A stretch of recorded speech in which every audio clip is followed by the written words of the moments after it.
We've been talking a little bit about people, and I'd say one is very much the power of team and culture. It works both ways, good or bad. It'll accelerate or retard, where your growth trajectory.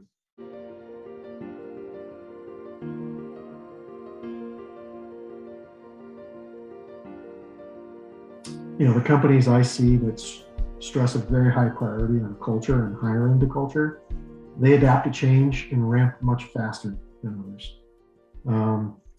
But I'll give you one kind of very, tactical example. When we launched Pop Chips, we're like, okay, great, we got this great product, great packaging. The retailers are excited to try it. We start getting it into different accounts, and we're thrilled. And then lo and behold, to get it to the retailers, you have to use a distributor. And they're snack food distributors. And it turns out they're terrible. There's no national solution, a lot of little regional guys. They don't, prioritize your product because you're the new kid on the block, a lot of out of stocks. So we weren't selling as much as we needed to, not because nobody wanted our product, but because it wasn't on the shelf. And we would hear from people, yeah, that's just, we'd say, what can we do about this? And, the answer that came back is, well, that's just the way the industry is. These snack food distributors are all terrible, most of them. And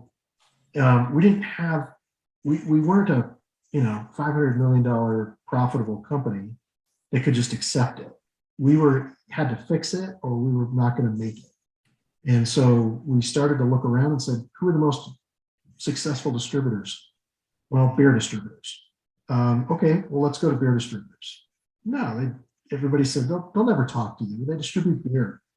Why would they carry snacks?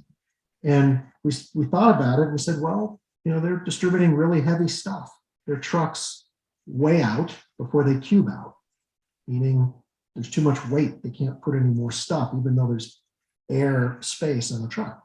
Well, we were selling air. Pop Chips was air, very light. So our pitch to them was, hey, we're the golden case. It's something that can go on your trucks when nothing else can. It's incremental revenue. And, the first 5 beer distributors said no, but then a couple did, and it worked. And we ended up creating a very non-traditional distribution network, which at the time was very rare. Now it's very common. Other people started to do more of that. But at the time, we were forced to rethink this. It was a crisis of a different sort, and to, innovate in distribution.